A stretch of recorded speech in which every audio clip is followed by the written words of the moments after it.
All right, let's dive in. Today, we're going to do something a little different. We're going to build a fully working AI model from scratch, right here, right now. And when I say build it, I mean really build it. No mysterious black boxes, no smoke and mirrors, just a super clear step-by-step process. And what's cool is that this process reveals the fundamental truth behind pretty much all modern AI.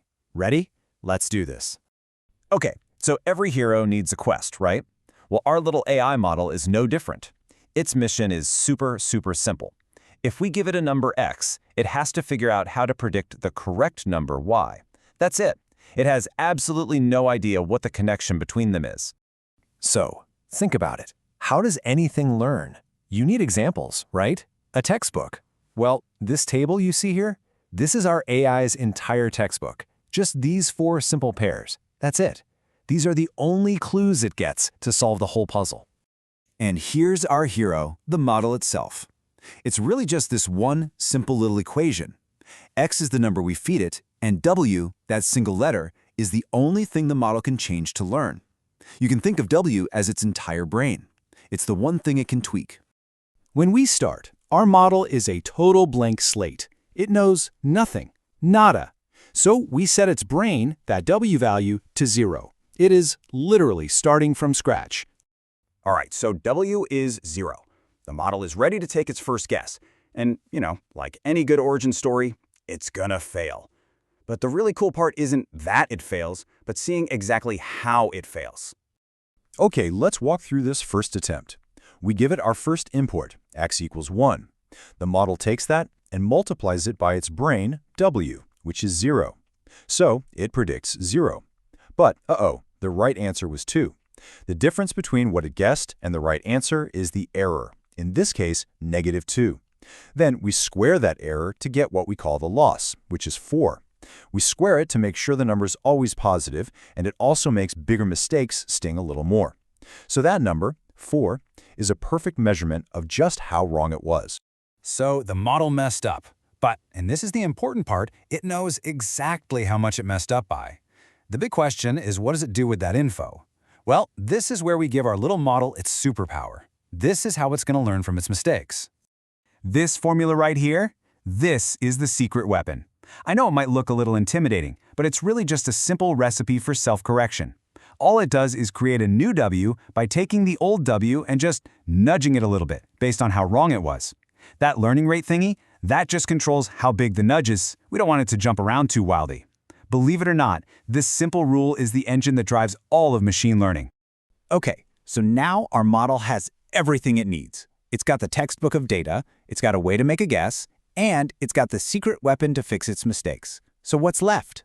Practice, practice, practice. It's officially time for the training montage. And check this out. Here's that first step in action. We use our update rule, plug in the starting W of 0 and the error we just calculated, and bam! The new W is 0.02. I know, it's not a huge leap, but that is the very first tiny, intelligent step away from knowing nothing and towards the right answer. So what happens next is the model does this exact same thing. Predict, check the error, update, for every single one of those 4 examples in its little textbook. And when it's gone through all of them one time, that's called an epoch. But here's the thing, one epoch is never going to be enough. So let's fast forward. After doing this whole cycle 10 times, look at W now. It's already up to 1.34. You can see it learning. It's slowly homing in on that hidden pattern in the data. Now let's jump ahead to 50 epochs. W is at 1.88. That relentless cycle of guess and check is totally working. It is getting so much closer to the right answer. And finally, after 100 full cycles, our model's brain, its little W value, is now 1.99. That is incredibly close. Think about that. With nothing but simple math and correcting its own mistakes, it has basically figured out the secret rule. And scene. The training montage is over. Our little model, the one that started out knowing absolutely nothing, has finished its training.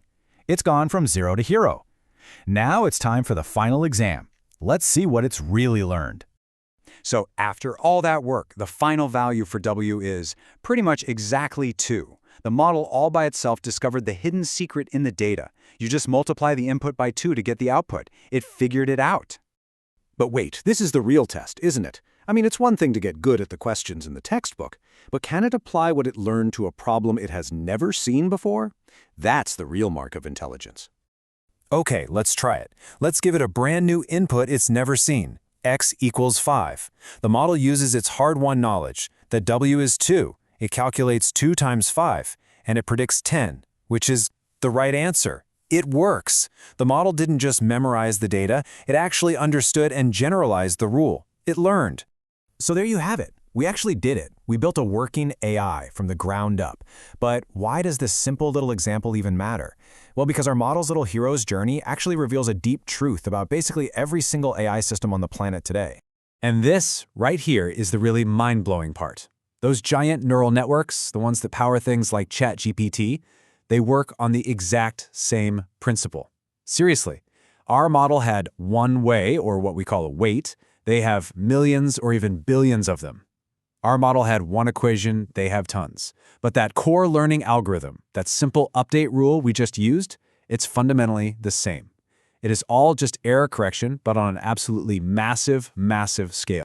So here's the big takeaway. The incredible power of AI doesn't come from some sort of magic consciousness or, a desire to learn. As we just saw, step by step, it comes from massive, massive repetition and just optimizing the math over and over again. And it's all fueled by huge amounts of data and computing power.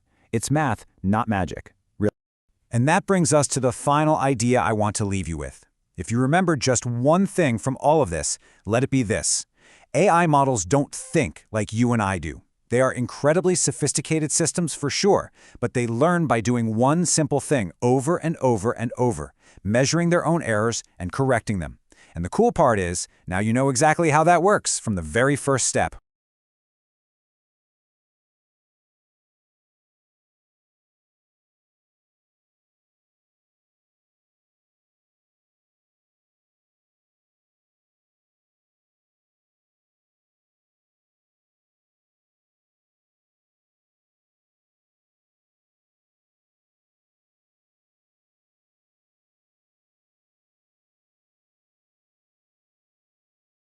All right, let's just get right into it. The AI you use every day, the one powering chatbots, writing your emails, helping you code, yeah, it's on its last legs. In the next 18 months, AI is going to look, feel, and work in a completely different way. We are on the verge of a fundamental shift away from the very models that kicked off this whole revolution. Now, I know that sounds like a crazy thing to say, right? But the cracks in the current AI architecture are getting too big to ignore. So in this explainer, we're going to break down the 5 key breakthroughs that are poised to replace them. And this is all based on some mind-blowing new research from Google DeepMind, OpenAI, and a few other genius labs. So here's the game plan. We'll kick things off with how AI writes and how it remembers things. Then we're going to get into the wilder stuff, like how they think and how they're finally going to start learning from us. And we'll wrap up with the biggest one of all, the first real challenger to the transformer architecture itself. Okay, first up, let's talk about the way AI actually writes. You've seen this, right? When a model gets stuck repeating itself over and over, or it makes a dumb mistake in the first sentence and then the whole response is just off? Well, that's not a bug, it's a core feature of how they're designed. They build sentences in the slow, fragile way, one single word at a time. And the difference is just night and day. On the left, you've got today's models plodding along sequentially, word by word. It's a fragile process. But on the right, you have diffusion models. They work more like an artist. They start with a whole block of just noise, a rough idea, and then they refine the entire thing all at once, in parallel. It's the same tech that creates those incredible AI images, and now it's coming for text. And look, this isn't some minor upgrade. A pioneer in this space, Professor Stefano Suato, is basically calling it, he predicts a total takeover. Why? Because he's seen this movie before. It's exactly what happened with AI image generation. Diffusion models came in and just completely dominated the field. He sees the exact same writing on the wall for language.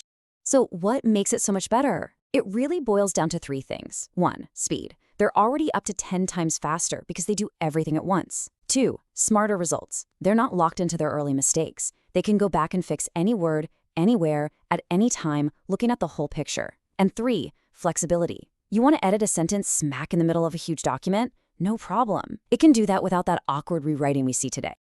Okay, let's roll into our second breakthrough, because this builds on that idea.